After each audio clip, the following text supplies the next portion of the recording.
Sir,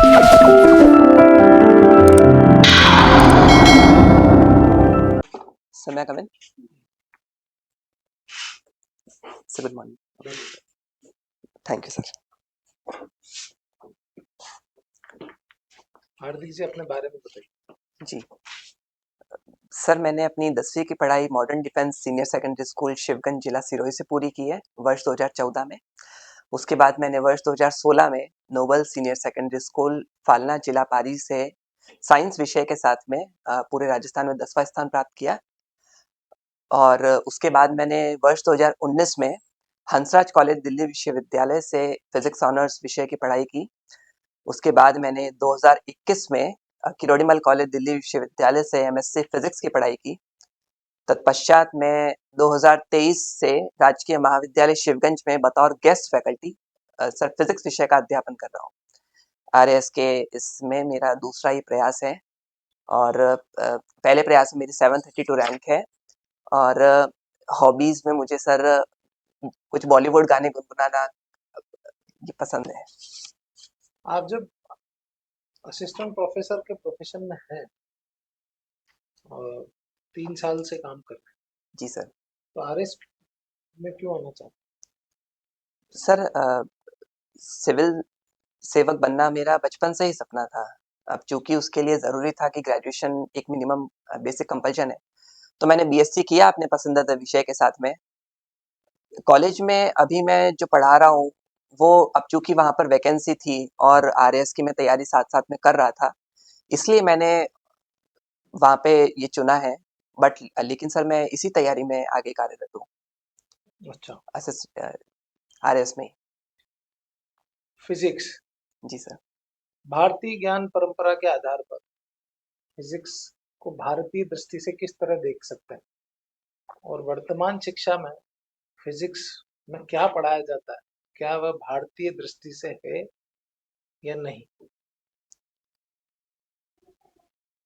sir यदि भारतीय दृष्टि से मैं देखूँ तो भारतीय जो पारंपरिक ज्ञान है और जो पद्धति है उसने दुनिया को फिजिक्स दी है।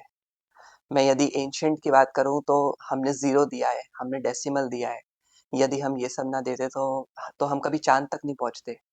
हमने बहुत कुछ फिजिक्स में दिया है। हमने कण जो था, जो हमारे ऋषि कणाद थे, उन्होंने कण के बारे में सबसे पहले बताया।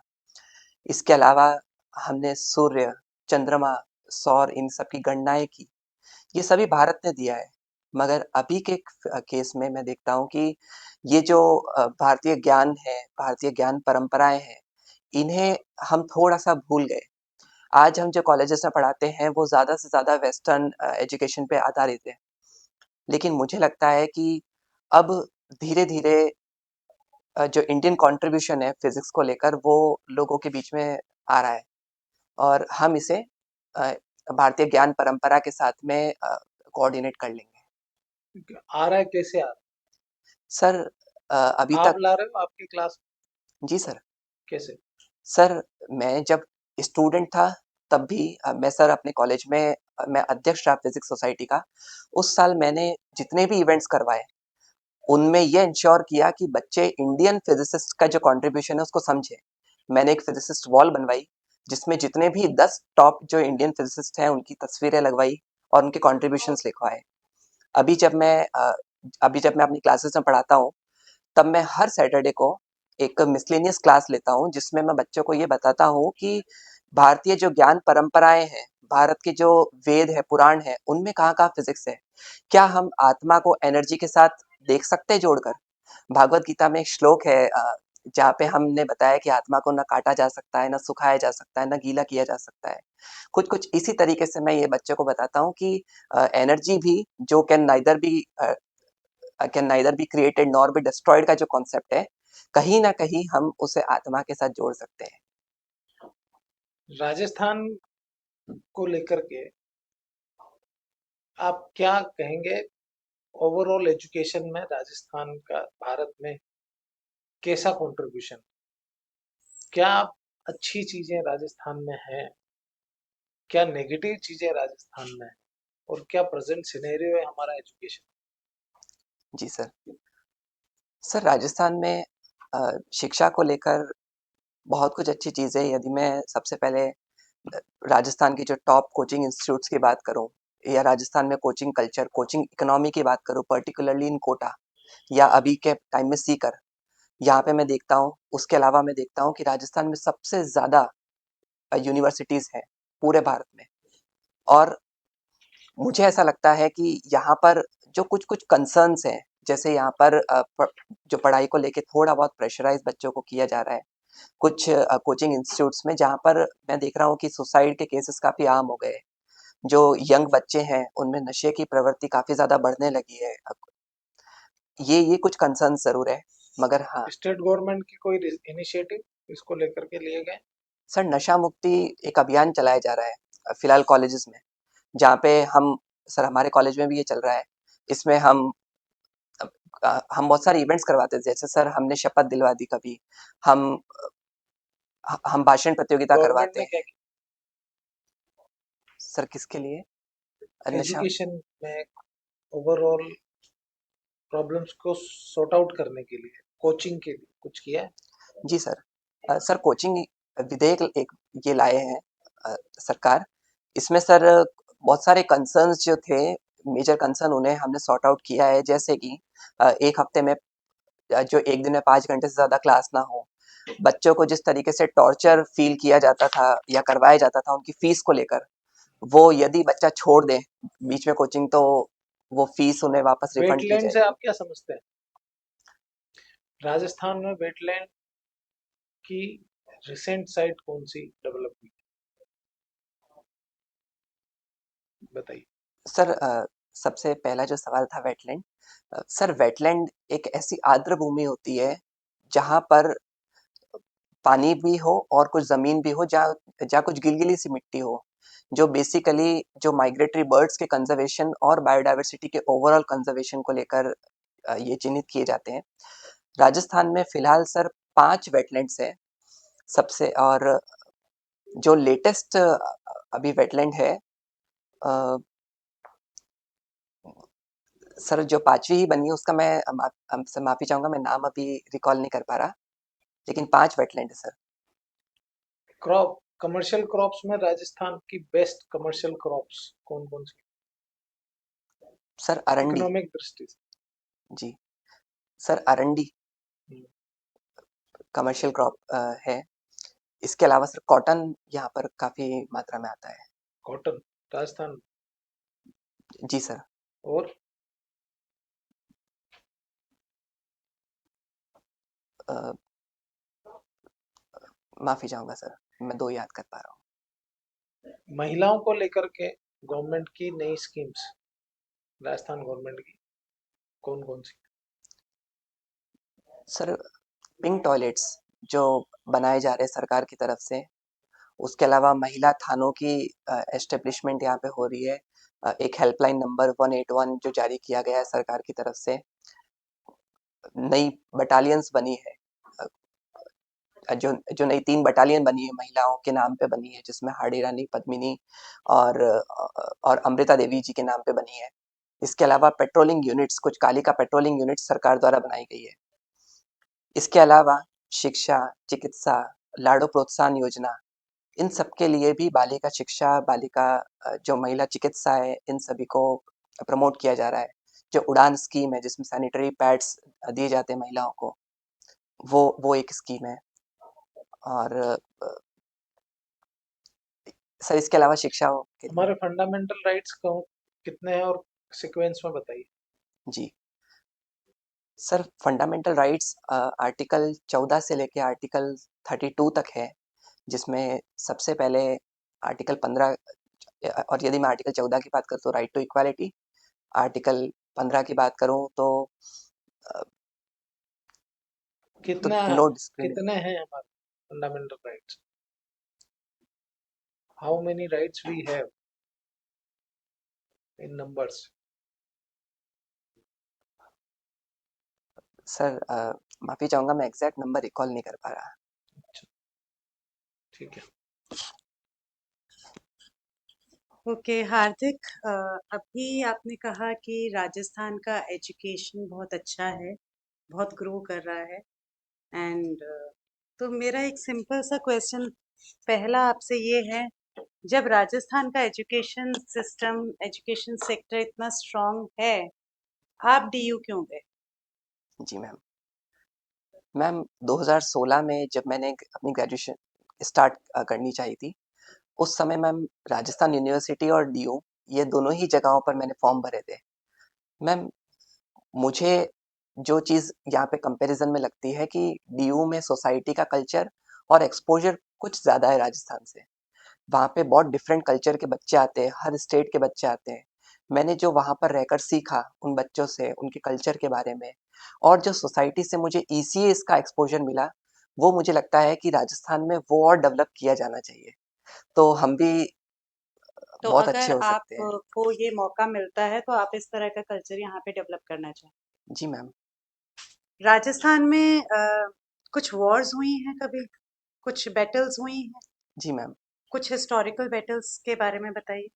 जी मैम। मैम यदि मैं यदि मैं राजे महाराजाओं के समय की बात करूँ आज़ादी से पहले की, तो मैम यहाँ पर अनगिनत वॉर हुई है, ये तो यहाँ का तो हर कुछ कंट्री। मेजर हिस्टोरिकल बैटल्स के बारे में? जी ma'am, battle of Haldi Ghati, battle of बयाना हुई है। इसके अलावा मैम जयपुर में, जोधपुर में बहुत सारी बैटल्स हुई है अलग। जयपुर में कभी बैटल हुई है?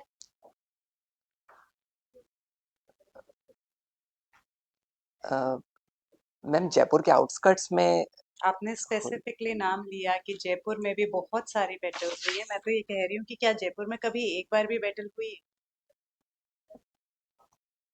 मैम जयपुर शहर की नहीं तो जयपुर के आउटस्कर्ट्स में जरूर हुई होगी, मुझे ऐसा लगता है मैम। माफी चाहूंगा।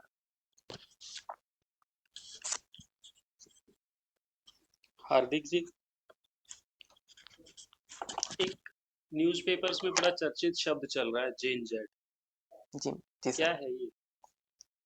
सर जेनजी जो जेनजेड है, ये सर जनरेशन को डिफाइन करने के लिए अ, ये क्राइटेरिया है जिसमें ऐसे बच्चे हैं जिनका जन्म 1997 से लेके 2012 के बीच में हुआ है, उन्हें सर ये जेन जेड कहा जा रहा है। जेड ही क्यों कहा गया? सर ये जनरेशन्स एक्स, वाई और अब जेड आ गई। जेड के बाद में अल्फा और बीटा, ये भी नई जनरेशन्स हैं। सर अलग अलग जनरेशन्स है, जैसे एक्स जो थी वो 71 से पहले की थी।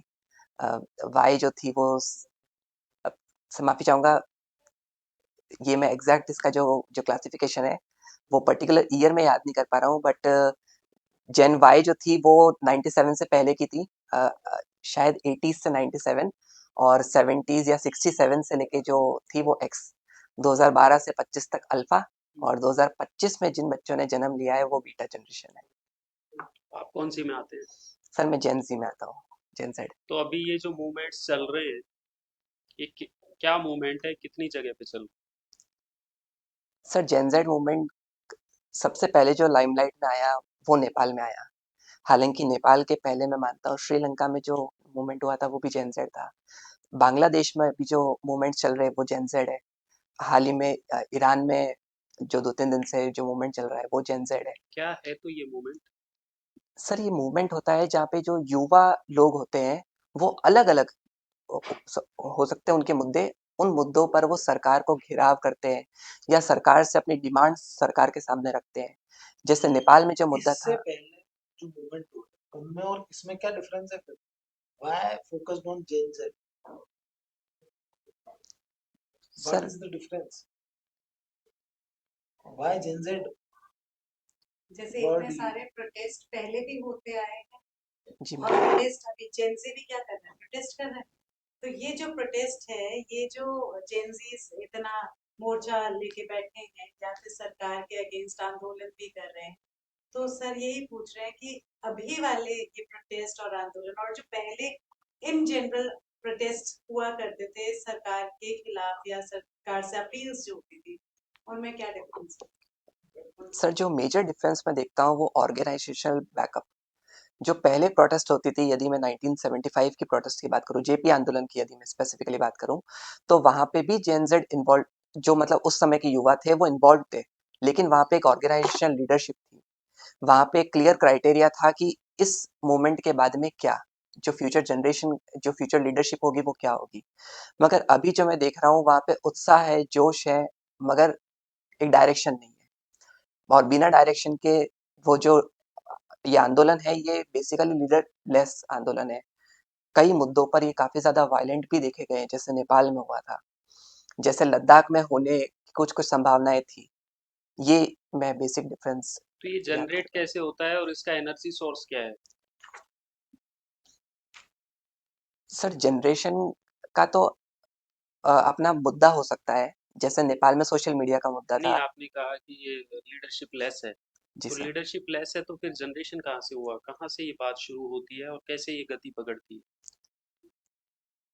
सर यदि मैं पर्टिकुलर नेपाल का उदाहरण दूँ, हुँ, तो नेपाल में गरीबी, अनएम्प्लॉयमेंट, महँगाई ये सब ऑलरेडी चरम पे थे। हुँ, जो इनिशियल एकदम ट्रिगर जो मुद्दा किया वो सोशल मीडिया पे बैन हो गया। हुँ, बट इनको सस्टेन करने के लिए जो फंडिंग दी जाती है, हुँ, और स्पेशली जो फॉरेन फंडिंग दी जाती है, हुँ, जैसे नेपाल के केस में हामी नेपाल एक एनजीओ था। हुँ, हामी नेपाल को जो मैंने सोर्सेस पढ़े उनमें तीसरा नाम यूएस एड का था, हुँ, जो ये एक यूएस एजेंसी है फंडिंग की। हुँ, मुझे लगता है सर पर्सनली कि जो जेनसेड मूवमेंट है ये बेसिकली फॉरेन फंडिंग के ऊपर बेस्ड होते हैं, हुँ, क्योंकि मैन पावर तो है, हर देश के पास है वो उसकी युवा, हुँ। बट उस आंदोलन को सस्टेन करने के लिए, लॉन्ग टर्म में चलाने के लिए जो फंडिंग चाहिए होती है वो फॉरेन फंडिंग आ जाती है।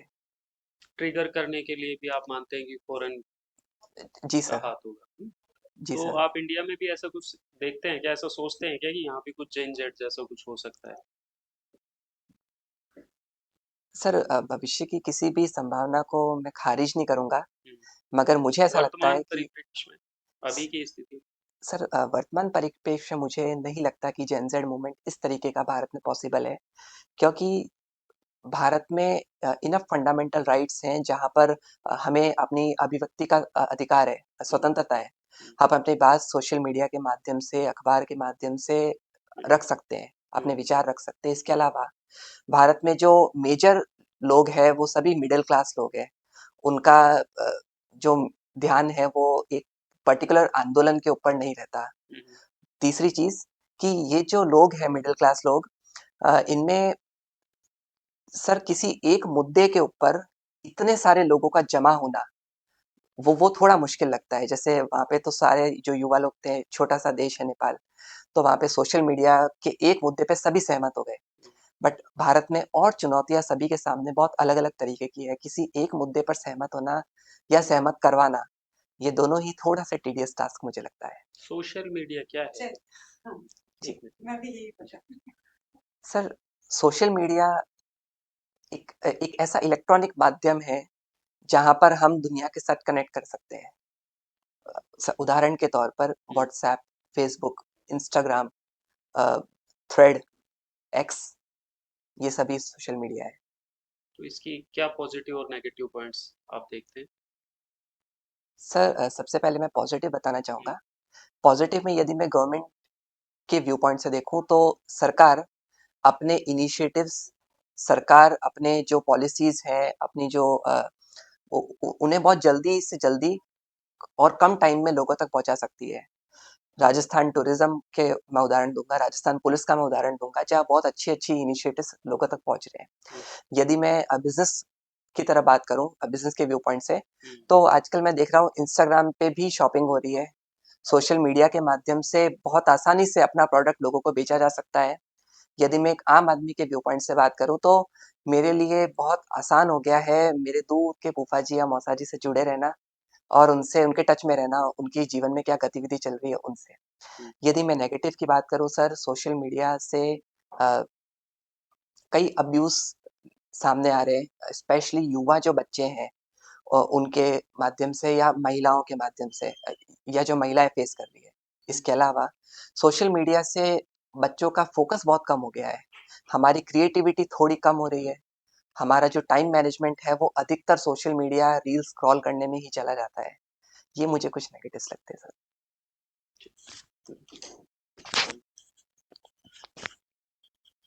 सोशल मीडिया, आपने ये बोला कि नेपाल एक बहुत छोटी सी कंट्री है, इस वजह से वहां पे ये वाला जो प्रोटेस्ट था एक नेक्स्ट लेवल तक पहुंच गया। तो इंडिया में आपको पता है हम लोग क्या बोलते हैं, India is a country of youth, yes ma'am. Right? Because majority of the population is of youngsters. और ये जो यंगस्टर्स हैं, अगर इनसे सोशल मीडिया छीन लिया जाए तो क्या वो रेस्टलेस नहीं होंगे? मैम ज़रूर होंगे।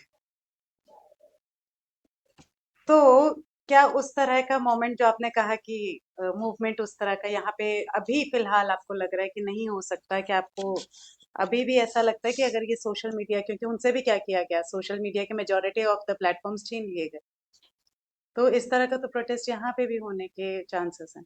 तो अगर आप एक ऐसे अधिकारी हैं और इस तरह का कुछ राइट हो जाता है, कैसे आप उसे कंट्रोल करेंगे, जिसमें आपके पास ज़्यादा समय नहीं है बहुत सारे पॉलिसीज बनाने का? जी मैम। मैम आपका जो पहला सवाल था, अ, उसके जवाब में ये कहना चाहता हूँ कि भारत में जो न्यायालय है, वो बहुत ही प्रोएक्टिव है। यदि ऐसा कोई भी यदि सरकार की तरफ से कोई आता है फरमान, तो न्यायालय इस पे फ्रीक्वेंटली एक्शन लेगा। और दूसरी जो मैम आपने बताई एज़ अ अधिकारी के रूप में, मैम ऐसा कोई मूवमेंट हो, उसके लिए ज़रूरी है कि उससे पहले ही तैयारी की जाए कि हम अपनी जो पुलिस व्यवस्था है, हम अपनी जो लॉ एंड ऑर्डर की सिचुएशन है, उसे पहले से ही काबू करें। ऐसी कोई मूवमेंट हो मैम ऐसी कोई मूवमेंट स्टार्ट होने के पहले भी कुछ थोड़ी बहुत गतिविधियाँ होती हैं, उन पे नज़र रखें। हमारी जो इंटेलिजेंस है, उसके टच में रहें। सभी जो मेरे विभाग हैं, उनके मैं टच में रहूँ, लोगों के टच में रहूँ। और जब वो मूवमेंट स्टार्ट हो गया है, तो सबसे पहले लॉ एंड ऑर्डर को मेंटेन करने के लिए यदि मुझे एक्स्ट्रा पुलिस फोर्स की ज़रूरत है, यदि एक्स्ट्रा बल की ज़रूरत है, यदि इंटरनेट बैन करने की भी या रिस्ट्रिक्ट करने की भी ज़रूरत है, तो मैं वहाँ करूँगा। सोशल मीडिया के माध्यम से मैं ये इंश्योर करूँगा कि कोई भी फेक इन्फॉर्मेशन लोगों तक ना पहुँचे। आपने कभी मॉब लिंचिंग के बारे में सुना है? जी मैम। क्या है मॉब लिंचिंग, और क्या ये जो हम अभी जिस टॉपिक को डिस्कस कर रहे हैं, क्या उसमें ये वाली चीज कंसिडर की जा सकती है? और अगर हो तो किसको आप अरेस्ट करेंगे? क्या भीड़ मैम का चेहरा होता है? नहीं मैम, भीड़ का चेहरा नहीं होता। मॉब लिंचिंग में जब बहुत सारे लोग मिलके किसी एक इंसान या एक से ज़्यादा इंसानों को मारते-पीटते हैं या जान ले लेते हैं। इसे ही मैम मॉब लिंचिंग कहा जाता है। यदि मैम एज़ अ अधिकारी के रूप में मुझे ऐसा पता चलता है, तो मैं ये कोशिश करूँगा कि अगर कोई टेंशन एरिया है, तो वहाँ पर मॉब इकट्ठी ही ना हो।